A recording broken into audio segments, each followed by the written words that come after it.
Greetings, Word Horde.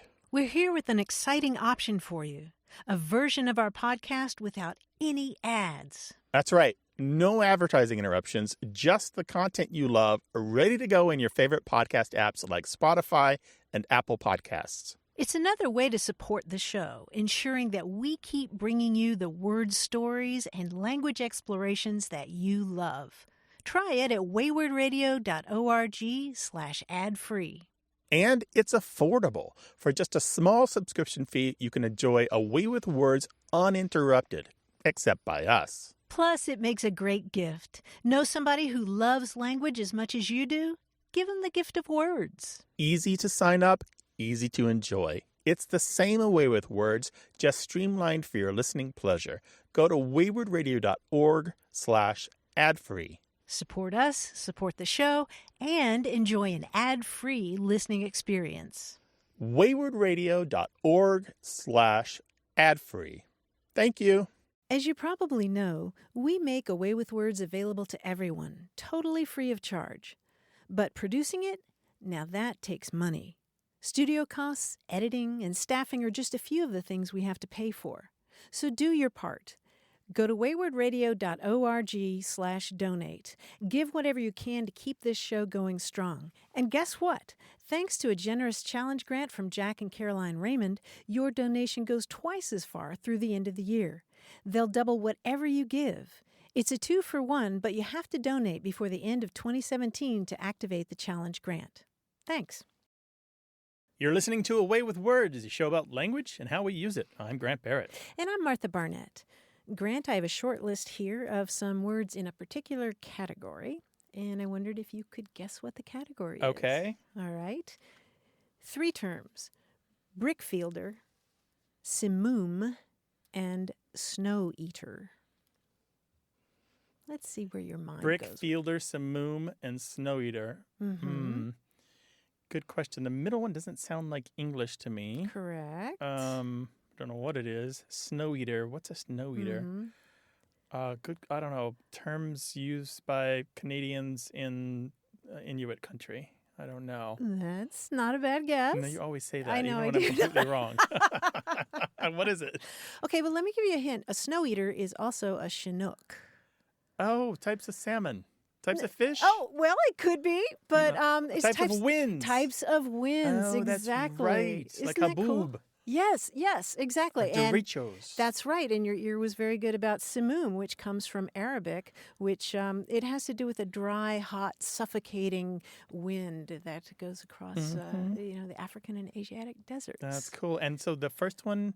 The first one is brickfielder. That's a wind from the desert of southern Australia. And it has to do with the way the wind comes over sand hills, which are also referred to as brickfields. Okay, and then the snow eater is? The snow eater is like a Chinook wind, which comes down in the Rocky Mountains, and it's called snow eater because it can happen after an intense cold spell and just raise the temperature really fast. Interesting. So the new front comes in, and the wind is the symptom of that. Yeah, it's pretty fascinating how many different terms there are out there for different types of winds because they do all different kinds of things and have all these different characteristics. I'm going to share some words for cold winds later on in the show. All right. Well, we're waiting for your calls. We talk about all aspects of language. 877-929-9673. Email us words@waywardradio.org or talk to us on Twitter at WAYWORD. Hello, you have A Way with Words. Hello, this is Jerry Yang calling from Merced, California. Hey, Jerry, welcome to the show. Hi, Jerry. What's up? What I really want to know is who actually invented the word hot dog? Because I had a very bad experience about 30 years ago because I didn't know much English. Anyway, to make the long story short, I was helping this gentleman at our church stacking some chairs, and it took us like pretty much the whole morning, and I was about maybe 14 back then. And then just before we finished stacking those chairs, he said, Jerry, when we're done here, would you like to go with me and go get a hot dog? And at the time, I took it as a literal meaning, and I thought he was insulting me. Being Asian and from Southeast Asia, Mm-hmm. I was saying to myself, well, man, I just helped this guy stacking all these chairs, and now he's insulting me if I would go and eat dog, And so I was very puzzled. I was disappointed, but I just decided to go with him. And later, we went to this hot dog stand and, bought the hot dogs, and it was actually pretty good. I went home that night and spoke to my cousin who came to America first, and I realized that the frankfurter was not made from dog meat. So Right. I was actually very embarrassed. So my question is, how in the world the word hot dog, became a word, an English word? How did hot dog come into the English language? Dude, I have to say, you had me on tenterhooks. I Me did not too. know how that story was going to turn out. I'm so glad that it turned out nice. And I'm so glad that it wasn't really an insult. Well, thank you. So you guys have any answers at I all? do. I have tons of answers. How long do you have? No, I'll give you the short version. And the short version is that there used to be a kind of sausage known as the frankfurter. There still is a frankfurter, but when frankfurters were new in the United States, people who made them were often accused of using animal meat that wasn't cow or pig. And they did sometimes actually use animals scavenged off the street, including dogs and cats. Mm-hmm. And so for years, this joke, you can find it in tons of newspapers, and particularly in college newspapers for some reason, you'll find jokes and riddles and doggerel and insults and things talking about going to have a dog. And they meant a sausage that was made from dog meat. And they meant it as a joke, but the joke kind of stuck. So by the early 1880s, that particular kind of sausage started to be served hot, and it became literally a hot dog. Even though by that time there were more regulations about meat and there were more regulations about what goes into our food and food prep and so forth, the name really literally stuck. And here we are in 20-whatever teen using that word to refer to this mixed meat sausage. Wow. I just learned something new. And trust me, I have 6 kids. My kids love hot dogs. They're not made out of dogs. No, they're made out of whatever's on the package. All right. Turkey, Now, chicken, I feel pork, better whatever. now. Yeah. But no, as early as the 1830s, you'll find jokes written. Here's one. The 1836 in a Massachusetts newspaper, a guy is arguing with a sausage vendor, and the guy says, "I don't know nothing special about them sausages. They may be good sausages. I don't say they ain't good sausages. All I do say is that wherever somever you see them kind of sausages, you don't see no dogs." That's 1836. So he's insinuating there are no dogs in the area because they're all in the sausages. So the reputation kind of stuck with this particular kind of meat for a really long time. Wow. Yeah, crazy, right? Yeah, and as I recall, the Coney Island Chamber of Commerce tried to get people to stop using that term. Call them Coney dogs. Yeah. And still in part of the country not, that we do not have dogs. I forget what they wanted to call them. Coney, yeah. Conies or something Yeah, like that. In some without places the they dog. call them Coney Islands or something else. Okay, Yeah, okay. They tried to make people change, but you can't do that. You can't put language back into the bottle. No, that's like putting toothpaste back in the tube. Yeah, exactly. So, Jerry, what a great question. Well, thank you so much. And thank you for having me on the show. Jerry, Yeah. you're a delight, and so happy to have you on the show. Hey, thank you so much. God bless. You Have a too. great day. Cheers. Bye, Jerry. Okay, bye-bye. There's 2 things to add to this. One, because I want to head off the phone calls and emails about it. Tad Dorgan, the cartoonist, did not coin the word hot dog. The word was already in use, the 2-word phrase was already in use decades before he was even a cartoonist. Right, but he did draw a picture of a dog that looked like a Dachshund. Yeah, but that was for a bicycle race or something in 1906, long after it was already being used. He was just riding the wave that was already in motion long before he came along. The other thing is I want to share this tiny bit of doggerel from 1895. Are you saying doggerel on purpose? No, I am not, but you can take it that way. From the Yale Record, which is a student newspaper at Yale University, and it is, "'Tis dog's delight to bark and bite, thus does the adage run. But I delight to bite the dog when placed inside a bun." So 1895. But again, people were talking about dog meat in the 1830s. Nervous laughter. Early Yep. with nervous laughter. But they Yeah. were eating it anyway. Yeah. And then Yeah. 1880s, we see the term kind of firmly established in I English. know. We've come a long way. Now Yeah, we we have sure tofu have. dogs. Call us with your language question, 877-929-9673. Hello, you have a way with words. Hey, this is Michael Winters from the Dallas-Fort Worth area. How are y'all? Hi, Michael. Doing well. What's up? This question came to mind, and I thought you two would be the perfect people to ask. When you have a married couple and they both have the title doctor, what's the correct way to introduce them to somebody? Is it doctor and doctor so-and-so, or what? How does that work? What's the correct way? Are they medical doctors? Not necessarily. Just if, maybe one's a PhD doctor, one's a medical doctor, something like that. Uh-huh. That's interesting. Have you had occasion to run into this question in real life? I haven't, but I know a lot of friends that are doctors, and some are medical and some are PhDs. Mm-hmm. And so I know if it's one's a doctor and one isn't, then it would be Dr. and Mrs. or Dr. and Mr. So-and-so. But I didn't know if there was a distinction between both doctors, and now that you say it, if one's a more of an educational PhD doctor versus a medical. If you know that they want to be called the doctor, that changes things. Like I know a lot of people who have doctorates, non-medical doctorates,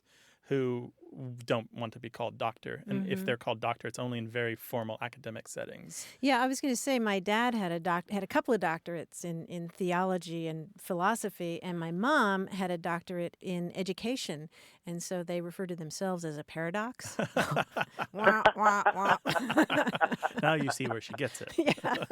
Oh, that's funny. Yeah. So, sometimes, if they were introducing themselves, well, they wouldn't really say that, though. I can remember each of them talking on the phone to people, introducing themselves. And it was pretty rare that either of them would say, "This is Dr. Barnett calling." But let's imagine there's a new head of the university and a couple has been invited and they're being introduced around. And let's say it's Dr. Juanita Smith and Dr. Juan Smith, right? The normal way to introduce them is to literally use their names, their full names in that way with the title. I'd like you to meet Dr. Juanita Smith, you're kind of gesturing to her, and Dr. Juan Smith, and you're gesturing to him, right? And that covers everything. It covers the fact that you now know that they have the same last name, you got their first names, you've got their title. It's kind of good and taken care of. But it really depends on the context. It does, but most of the academics I know wouldn't even bother with that because they just assume that everybody in their position has a doctorate. Yeah. And occasionally I will get people call me Dr. Barrett. I'm not Dr. Barrett at all. I'm not Dr. Barnett. No, I've had that happen at linguistic conferences. I'm like, no, don't saddle me with that. So if they're both medical doctors, though, you would just sort of say Dr. Jeanette Johnson and her husband, Dr.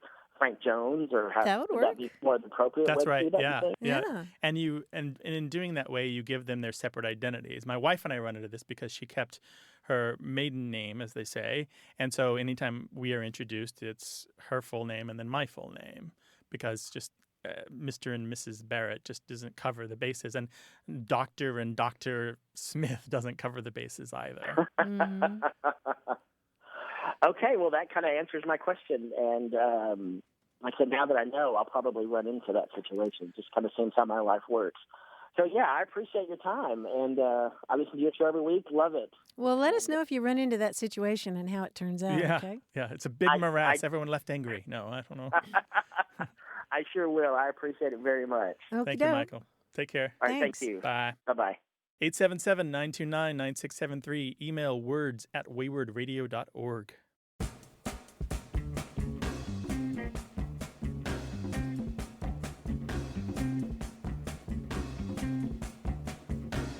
People keep sending us German jokes, and I like this one. It translates as, "The pessimist says it can't get any worse. The optimist says, yes, it can." Outstanding. That's a really good one. I know. 877-929-9673, or send your queries about language and email to words@waywardradio.org.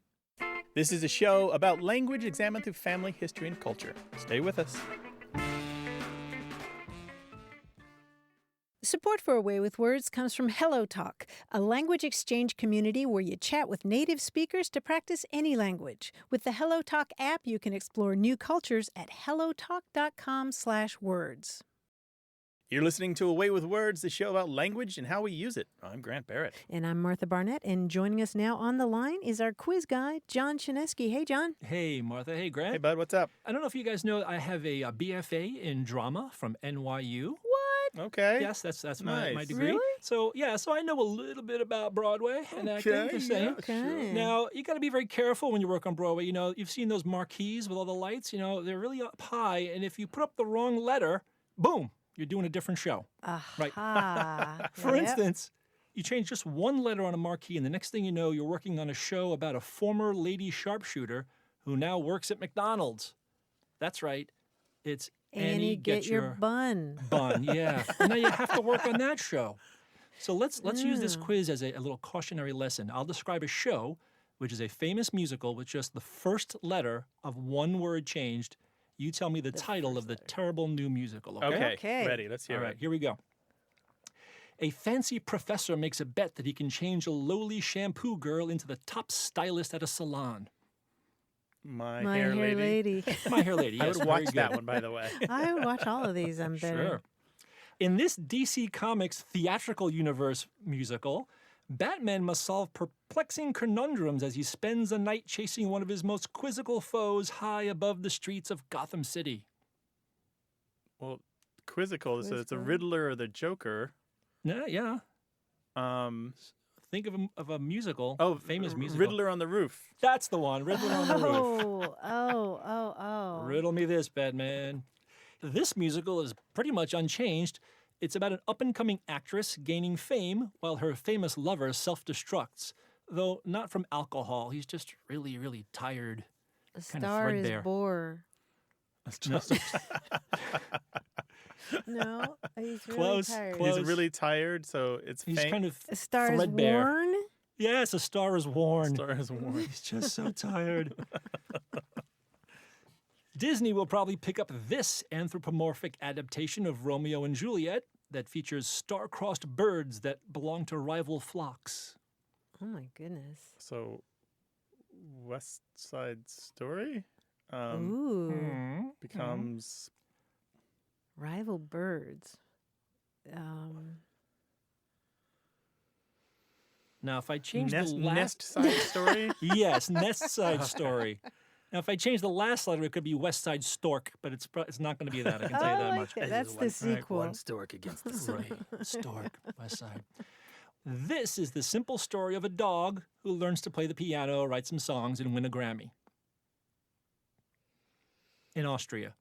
The Hound of The Music. Hound of Music. The Hound of There we Music. go. Perhaps it's the Hills of Perhaps it's the Love sequel to Cats. I don't know. with the Hound of Music. Being an orphan on the streets is tough. In this musical, a chipper young waif gets a pointy piece of wood in his heel, and that's pretty much all there is.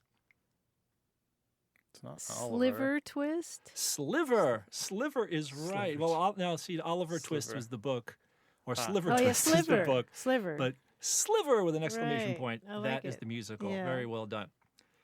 At various towns along the Mississippi River, the people are tired of gambling and fancy spectacles. They just want some good down-home cooking, and the titular paddle wheeler provides it. It's not Showboat. I was gonna say, Well, Well, Isn't Hello, it? Dolly. isn't it Well, no. show? Is it Showboat? Yeah. Can we change one letter? Uh-huh. Chowboat. Chow. Chowboat is right. Very good. Okay. I'll see you guys at the theater. Congratulations. That was Thumbs up. great. Oh, John, that was great. Thanks, buddy. Really Thanks, appreciate guys. it. Take care now. Take care. The show's about words and language, but a whole lot more. Culture, family, history, that all comes into it. If you've got a question related to anything having to do with any of that, give us a call, 877-929-9673. Email words@waywardradio.org, or send us a message on Twitter at WAYWORD. Hello, welcome to Away with Words. Hi, my name is Sarah, and I'm from Council Bluffs, Iowa. Hello, Sarah. Welcome to Hey, the show. Sarah. What's up? Hi, thank you. My grandmother has a saying, I've heard this all of my life, and she said she got it from her grandmother. This dates back quite a ways, as her grandmother was a young bride during the Civil War. whenever her hairdo is messed up, either she needs a perm or it's been really windy, she would say that her hair looks like a hoorah's nest. And she can't tell me what that means. She never thought to ask her grandmother before she passed away, and no one in our family has any idea what she's talking about. Looked like a hoorah's nest. Yes. And that doesn't sound very complimentary, right? No, it does not. Yeah. And so where were your relatives from?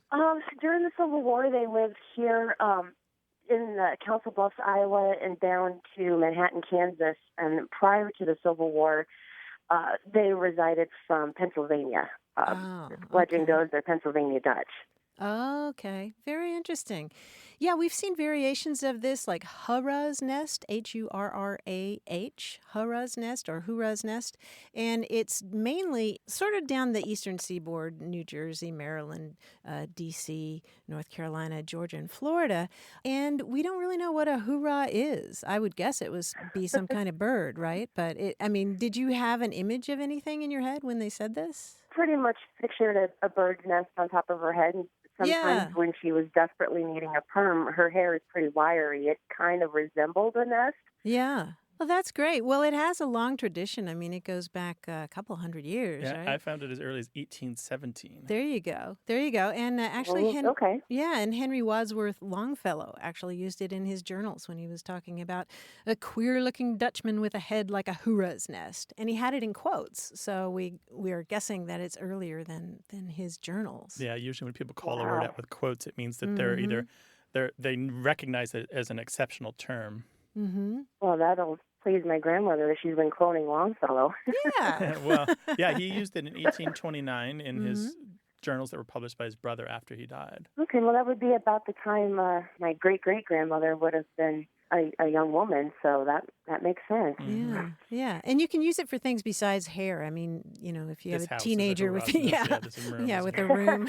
Or even a situation can be a hoorah's nest. Yeah. Right. Just a jumble of things. Yeah, but okay. We just don't know who the hoorah was or is. No, mythological bird maybe, something out of because a lot of the early uses of this are seafarers, right?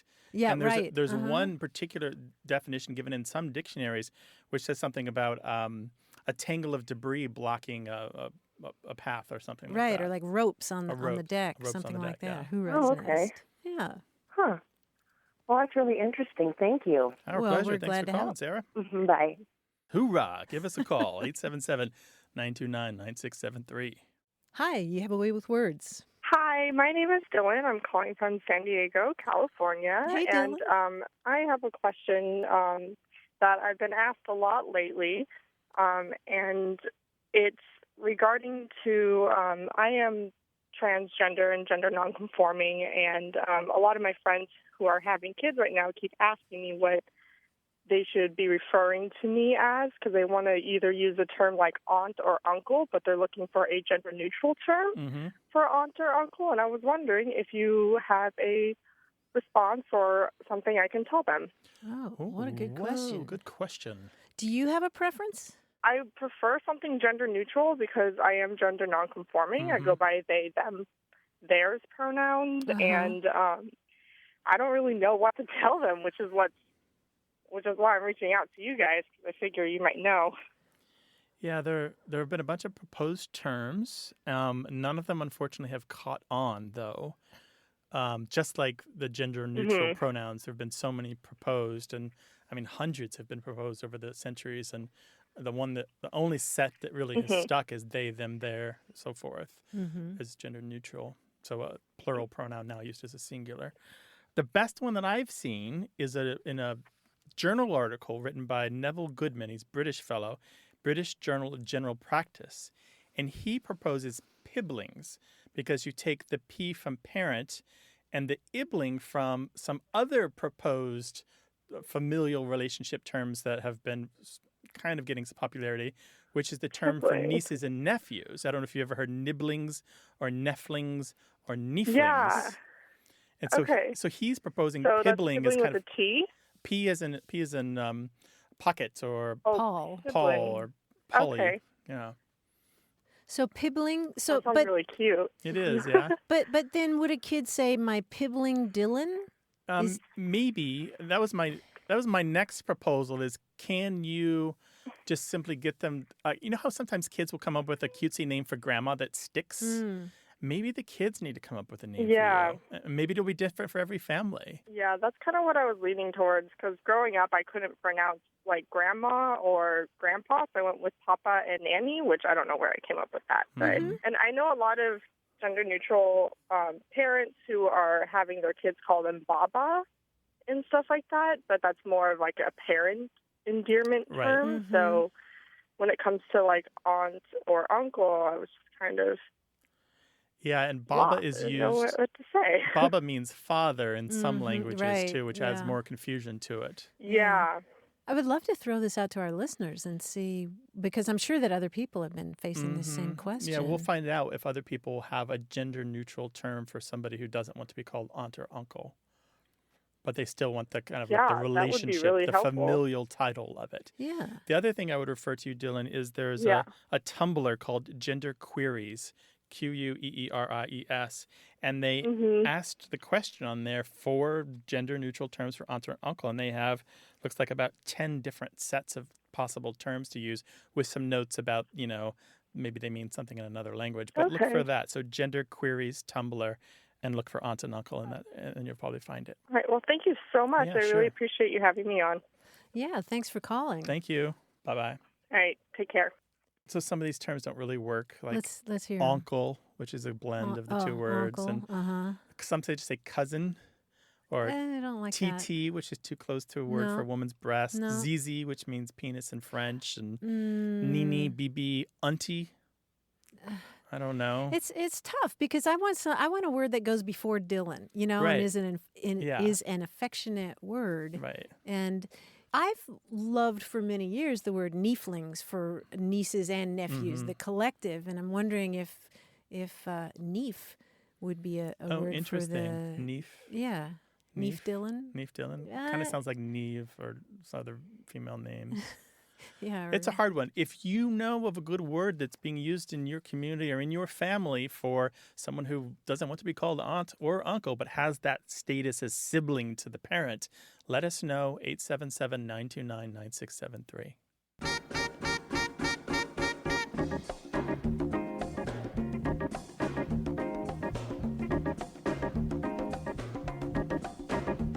Call from Quinn in Wyoming, who was asking about the term thesaurus. And it was one of those cases of knowing just enough to be dangerous. He was saying, well, you know, the word theos in Greek means God, and sauros means lizard, like brontosaurus or dinosaur, you know, which is a frightening lizard. So isn't a thesaurus a god lizard? I, for one, welcome our new overlords, as they say. Yeah. All hail the thesaurus. So I was just going to say to Quinn that it looks like it might come from Greek and Latin words that mean god lizard, but actually a thesaurus in Latin is a treasury. And in antiquity, you would see temples, and then they might have a thesaurus next to them that literally held treasure. It's sort of like one of my favorite words in the English language, anthology, which literally means a gathering of flowers. So thesaurus and an anthology are both collections of really cool things. And in French and Spanish, their words for treasure look a lot more like the word thesaurus. Tesoro. Yeah, than you might think. Yeah, in English. Yeah, exactly. 877-929-9673. Hi, you have a way with words. Hello, how are you doing today? My name is Eric Guns from Pittsburgh, Pennsylvania. What's going on, Eric? Hey, I had a question for you regarding the plural use of some nouns. I was driving down the road the other day with my son, and he's a pretty smart kid. He's only 6 years old, but he knows a lot. And he said, hey, Dad, how come when you say some words in the singular form, they're one word, but if you say it in the plural form, it changes into another word? I was like, well, I really don't know what you're talking about. He said, what about the word, if we seen a mouse in the yard, we'd call them mouse. But if there was more than one, we would call them mice. And then he went on to tell me about goose and geese. And then he even mentioned his tooth. If his tooth falls out, he says tooth. But if more than one tooth fell out, he'd call them teeth. Mm-hmm. So I noticed, I went and did a little research, and I noticed, well, it looks like, you know, whenever you have a noun, you typically add an S or ES to make it plural. Why those words? why do you physically change the actual word? I have no clue. That's a Ooh, smart kid you got that's there, a smart. Eric. He's very observant. Yeah, he is pretty smart. Actually, he's kind of questioning where I went wrong in life sometimes because I don't know some of the things he knows already. Yeah, just keep feeding him the right books and the right entertainment, and That's he'll right. grow. Sounds like a nerd in training. Yeah. Well, Eric, the answer to this is really interesting. When you come across those words that have these irregular plurals, you are looking at some of the oldest parts of the English language. You are seeing the dusty bones of English. Let's take, for example, the word goose and geese, just as one example. There was an older form of English that, like Germanic languages, to make a plural, you didn't add an S on the end. Instead, you changed that main central vowel. And other words have behaved the same way. He picked up on tooth and teeth and foot and feet and mouse and mice. And so when English became modern, there's no one day or one organization that makes everything modern. Each word becomes modern on its own, or it's dropped from the language, or it isn't changed at all. And these are remnants of words that weren't changed to adopt the new plural style of adding an S to make them plural. There were other changes that did happen, pronunciation changes, for example. For geese, for example, might have pronounced something like Giza at one point in English, but we don't keep that. We did modernize pronunciation, but we didn't modernize the pluralization by adding an S. So they're kind of leftovers from the past. They're leftovers, yeah. They're artifacts. Yeah, artifacts of an old very English. Interesting. I had envisioned like there was some committee somewhere in Washington, D.C. in some big office somewhere, and they all sat around and said, hey, let's figure out the proper way to say certain words because, certain words, when you look at them, you're like, that doesn't even make any sense. How are you getting that word out of it, let alone changing the name of it? It's kind of interesting how it works. Mm-hmm. And some words like house, we did modernize it fully. We don't use the old plural of house anymore. We say houses. But a house is another one of those old words that could have stayed and could have kept its old plural form. Yeah, there's no committee in D.C. or London or Oxford or any place like that. Each word changes on its own as the different dialects and variations in the language rise to prestige or fall away from prestige. Yeah, and there are a couple of other examples of plurals that aren't formed with S, like children and oxen, because in Old English you would add an EN to make a plural. Mm-hmm. That's interesting. That's great. Sounds good. Well, hey, I thank you guys very much for answering my questions, and I'll definitely relay the information over to him and maybe do a little research on the subject myself and do a little learning exercise with him. Yeah, say hi to your son. Yes. What's his name? Tell him we said hi. His name is Eric as well. Oh, Eric. Hey, Yeah, tell Eric. little Eric we said hi and good luck. So, yeah, that's how good I am with the English language. I had to keep it simple. All right, bye-bye. All right, hi All to right, Eric. thank you. Take care now. All you. right, Bye. bye-bye. 877-929-9673 is the number to call to talk about any aspect of language whatsoever.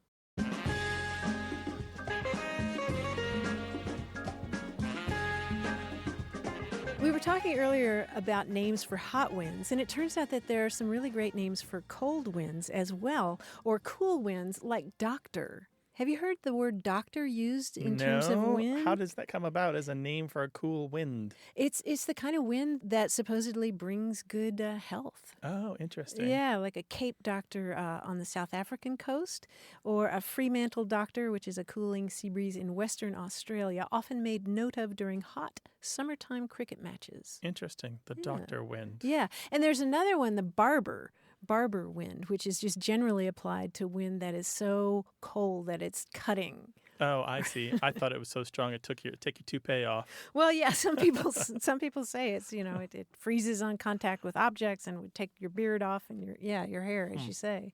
877-929-9673. You're listening to A Way with Words, the show about language and how we use it. I'm Grant Barrett. And I'm Martha Barnett.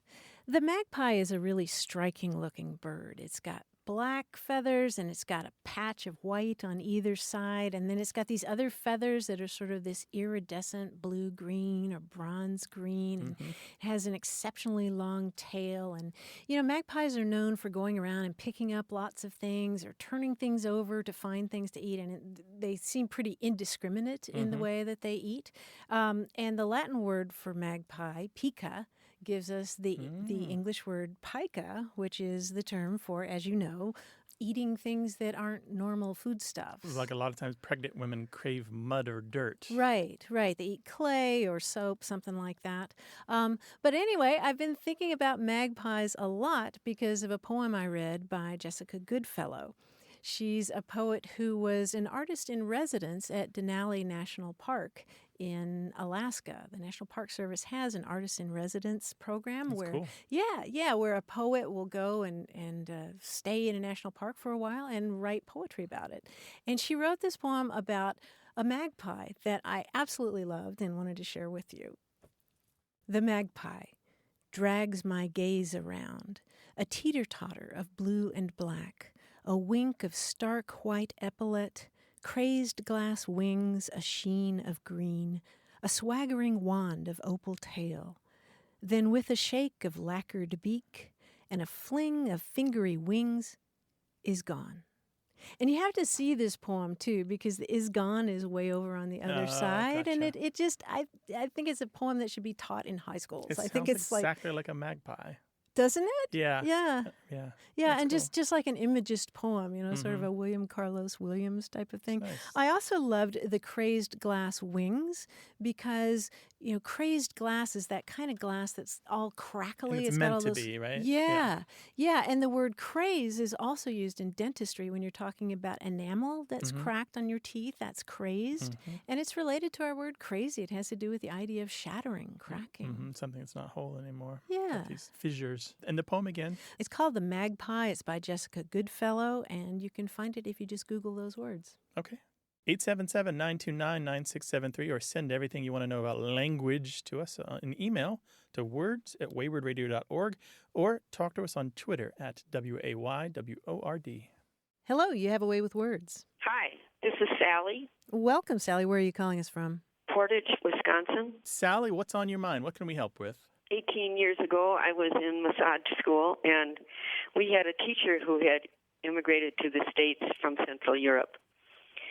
And one day he made a comment about, I don't get this cold turkey. What do you mean? And none of us could tell him why. And so that's always been a mystery to me. Where did the phrase cold turkey come from? And cold turkey meaning what exactly?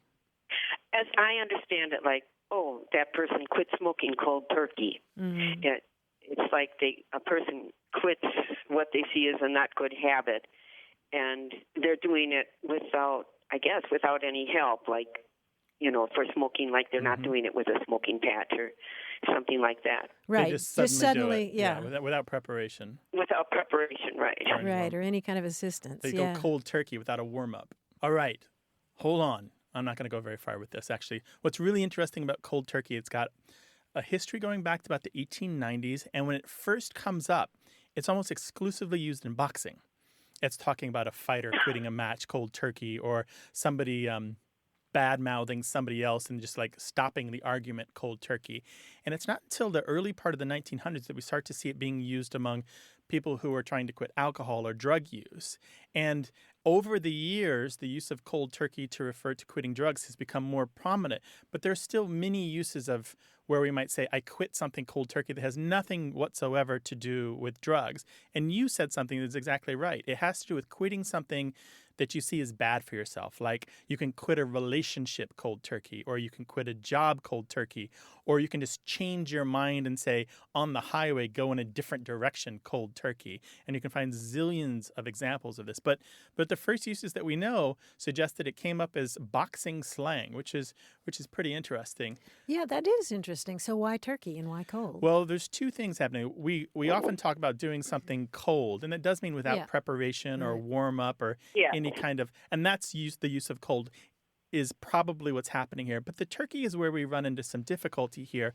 A couple theories have been proposed that have to do with actual turkey, like the bird, that suggest that when you quit drugs cold turkey, that you get goosebumps and they resemble the skin of a plucked turkey. However, that's probably not true because, as I said, the dates don't work out. The drug uses come much after the term. More likely, turkey just refers to a derogatory name for somebody, where he's a turkey, meaning he's a fool or a loser or somebody who makes bad choices or a chump, that sort of thing. So more than likely, the boxing milieu, the boxing environment suggests to me, most of all, that cold turkey means he quit like a chump. He quit like a loser. He quit like somebody who didn't have the guts or the courage to carry it out. And so then over time, the meaning transition. And again, most people today think of it having to do with drugs, but you'll still find people talking about like, yeah, I stopped wearing stretch pants, cold turkey, or something like that. Sally, what do you think? Very strange. Right? Yeah, slang is weird. You never know what you're going to get with slang. It's like a box of chocolates, as they say. All right, that's the best that I can give you. Okay, well, thank you. Our pleasure. Thank you for calling. Really appreciate it. Okay. Bye-bye, Sally. Right. Bye now. So 1898 is the first use that I found in boxing. Yeah. 1898. I will corner him, and he will either have to go through with the match or quit cold turkey. Ah, right? Yeah, that does so sound the turkey, chumpy. Church as a coward. Not willing to withstand a loser. A loser, Yeah, a flop like a turkey in theater, yeah, right? There we go. Somebody with a glass jaw bailing out of a match because they know they can't hack it. Yeah. Right? Great slang from boxing, right? Boxing is good. Yeah, glass jaw, cauliflower ear. It's not just slang we talk about on the show, and it's not just word origins. Give us a call if you got anything related to language. We do jokes and riddles, a dispute you had at work. 877-929-9673. Email words@waywardradio.org. Hi, you have a way with words. Good afternoon. My name is Catherine from Port Washington, Wisconsin, and I have a question about a dictionary. Yes, I'm raising my hand. We have a dictionary editor right here who can probably give you whatever answer you require. Catherine, how can I help? Well, I've owned my grandmother's 4.5-inch dictionary since 1975, and I don't like to discard it because I listen to both of you talk about how many dictionaries should be kept because of the unabridged aspect of it. So this one is a new Webster New 20th Century Unabridged Dictionary, copyright 1952, but the previous copyright is 1904. And like I said, it's 4.5 inches thick. Is this something that I need to keep?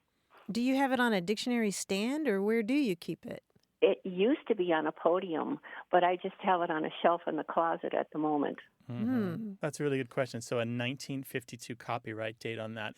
It's not considered a particularly good dictionary, but it's interesting to have and can add some texture to your reading. It might have slightly different definitions. But what's really interesting is it doesn't contain some important words. How often do you look up things in the dictionary? Oh, I look up things in the dictionary all the time. I prefer to use the dictionary rather than the internet or the computer. And so when you say the internet, you wouldn't go, for example, to Merriam-Webster.com or American Heritage or Oxford? No, not particularly. Okay. I usually reach for the dictionary, but that's probably force of habit. Yeah, I get that. The problem, and I own many, many dictionaries, not that one, but I own many, many dictionaries, including some unabridged that hopefully they'll bury with me because they're so useful.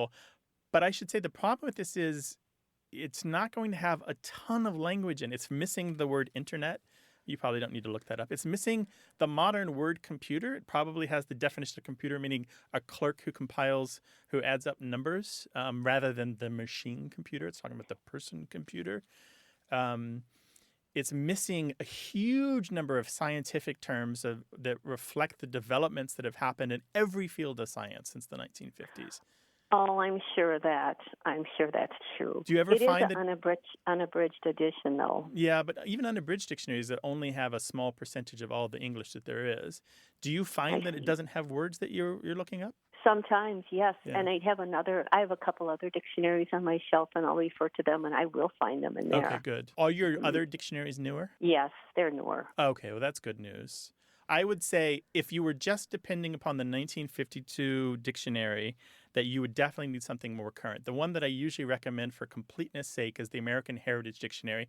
It's not quite unabridged, but they've done an exquisite job of including words that you are likely to look up. By that I mean they've left out a lot of archaisms and obsolete terms that would just take up space and very few people would ever look up. They've also taken out like the stunty words, kind of the words that you look up just because they're funny words to look up, but you don't actually read them in your day-to-day literature. So and it has some illustrations. It's and got a lot of illustrations, photos. It's printed on a nice material. But if failing in that, Merriam-Webster is currently preparing a new edition of their unabridged. I don't know if it's going to make it on paper, but if you want to hold off for a little bit, a couple of years, I would keep my eyes out for that as well. Oh, I will. That's a great idea. But if the dictionary that I have, would they have taken some words out of this dictionary, say if they were passé, or what do you think? Yes. Dictionary. Every new edition of dictionaries probably takes out words in order to make space for new terms to include. Yeah. And I think that's the only reason I saved it. Yeah. Plus, it's hard to let go of them. It is. You know? Oh, it truly is. I know. I still regret. I had a whole set of the Scottish National Dictionary, and between one of my moves, I sold it. I still regret it. 13 volumes. Oh.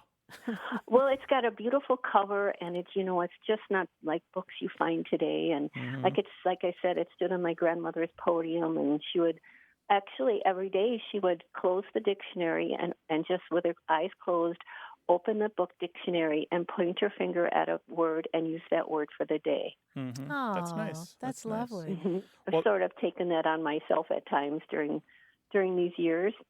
Oh, that's great. Well, Catherine, thank you for asking this question about dictionaries. I'm always happy to talk about dictionaries. It does sound like you're kind of covered with those other dictionaries, but if you are looking for another unabridged, try the American Heritage, wait for the next edition of the Merriam-Webster's, and you might even find that the double-volume, shorter Oxford English Dictionary will cover a lot of bases, although it's not very American. I think it's a little light on slang overall. Well, thank you. Thank you very much for your interpretation. Yeah, sure. Our Thanks pleasure. For calling, Thanks for calling, Catherine. All right. Bye-bye. Goodbye. Bye-bye.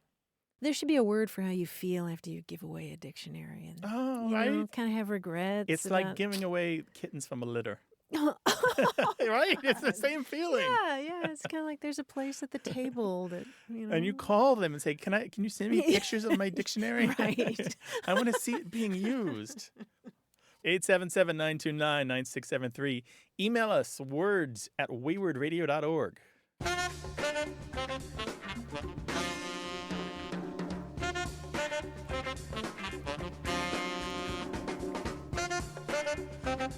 Grant, what do you call the cloth cover for a pillow? Oh, you mean the pillowcase? Pillow slip? Yeah, thank you. There's two, and there's others, but there's only two I know. Yeah. Well, there's also pillow beer or pillow bear, which is a really old word for that. Interesting. Yeah, it doesn't have to do with And bears. I wasn't thinking about what's the fancy outer covering. So you have the pillow, and then the pillowcase, and then the thing that goes around that matches the bedspread. What is that? Yeah, some people call that a sham. Sham. A pillow sham. Okay. But the reason I bring that up is because I was at a dinner recently, and somebody was laughing about the term pillow slip, which I hadn't heard in forever. She was saying, oh no, it's pillowcase. And it took me back to my childhood, hearing my mother talk about pillow slips. And so I went and looked it up, and it turns out that there are a lot more people who say pillowcase rather than pillow slip, but pillow slip just... Pillow. I hear Pillow. it. Pillow slip. Yeah. I hear you're Kentucky. I am. It's interesting. Now, there's no regionality to those terms? Not really. If you look in the Dictionary of American Regional English, which has a big map of all these things, there are a lot more pillowcases than pillow slips, but it's pretty widely distributed across the country, both of them. Interesting. Pillowcase, pillow slip. I did not know that there was any argument about that. We had one over dinner. It was a lot of fun. Oh, fun argument, not the serious kind. Right. Hit us up on Twitter, WAYWORD. Hello, you have a way with words. Hi, this is Michelle, and I'm calling from Evansville, Indiana. How are you, Grant? Excellent, Michelle. It's very nice to talk to you. Hi, Michelle. I know exactly where you're from, down there in the boot, the toe. Oh, yes, ma'am. Yeah. Well, welcome to the show. What can we do? I've always heard the phrase from, like, my grandmother and other people, if I was any better, I'd be twins whenever you're asked, how are you doing? And so I've kind of adopted it myself, and, if I was any better, I'd be twins. And I say it all the time. I have no idea what it really means, and so I just thought maybe you guys could help. Well, you must be pretty good. What? Usually, yes. If I were any better, I'd be twins. Yeah. If I was any better, I'd be twins. Right. Yeah. Do you say was or were? If I was any better, I would be twins. Yeah, that's the way I usually see phrases like that. You know, it's very casual, right? You're not going to throw the subjunctive into that kind of jokey remark, right? No. Yeah, but basically it's, if I were any better, I'd be twice as good, right? There's so much of me, there's enough to go around. Right. Well, see, I've heard that too, but I thought surely there has to be another meaning or some other place that it came from. No, it's pretty basic. You're doing the good work of two people, basically. Yeah, I've also heard versions like, if I was any better, I'd be you. There are lots of clever little responses like that. If I was any better, there'd be two of me is a variation. Mm-hmm, yeah. If I were any better, I'd be dangerous is my favorite one. Or if I was any better, vitamins would be taking me. I think I'm going to start using the I'd be dangerous. That one's fantastic. I found one use that's similar. It's not quite the same thing, from 1904. If I hadn't been an only child, there'd be two of me, and just fancy all the fun me two could have with that other of me. I'll take that. Thank you. That's goofy, right? That's all we got, Michelle. Yeah, it's just pretty silly. Okay, well, thank you for finally settling that, because my husband and I, we've been round and round, and that's the conclusion that we came to, and so I get to tell him that that I was kind of right. Occam's razor and all right. that, right? Yeah. The simple answer is usually the right one. That is correct, and I know he's got a couple questions too. We talk about it from time to time, and so I'm sure that one of these days he'll probably call in. Well, tell him to do it. Yeah. Thank you very much for calling. Thank you so much. Bye. Bye, Michelle. All right. Bye-bye. This is a show where sometimes we talk about language and we just kind of goof off. I mean, there are a lot of... What? No, we're serious. This is serious business. I do love all those responses. Like, I'm finer than frog's hair, or I'm finer than frog's hair split. Yeah. Or I'm fuzzy as a peach. Fuzzy as a peach. Yeah. 877-929-9673.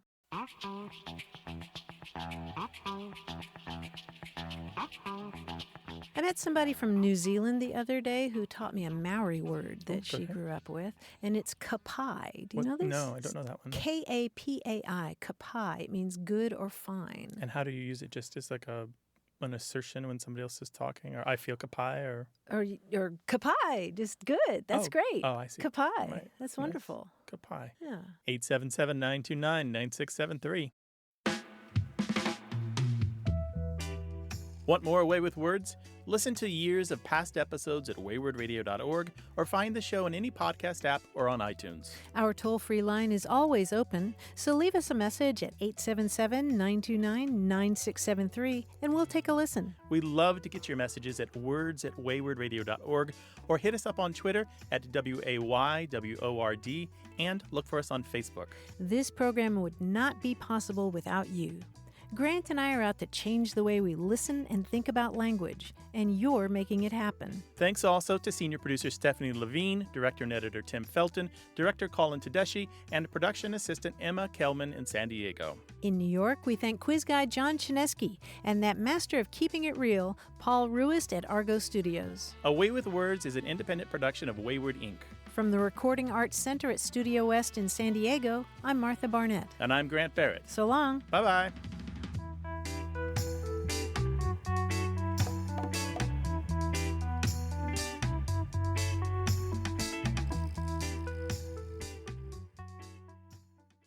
Do me a favor, will you? Go to waywardradio.org/donate and sign up now to be a sustaining donor. You'll give the show a little bit each month all year long. In return, we'll give you episodes all year long. Even Steven. Or is it? Because thanks to a challenge grant from Jack and Caroline Raymond, your donation goes twice as far through the end of 2017. They will double whatever you give. It's a 2-for-1, but you have to donate before the end of the year to activate the challenge grant. Go to waywardradio.org/donate. Thanks. Hey, listeners, we have a favor to ask.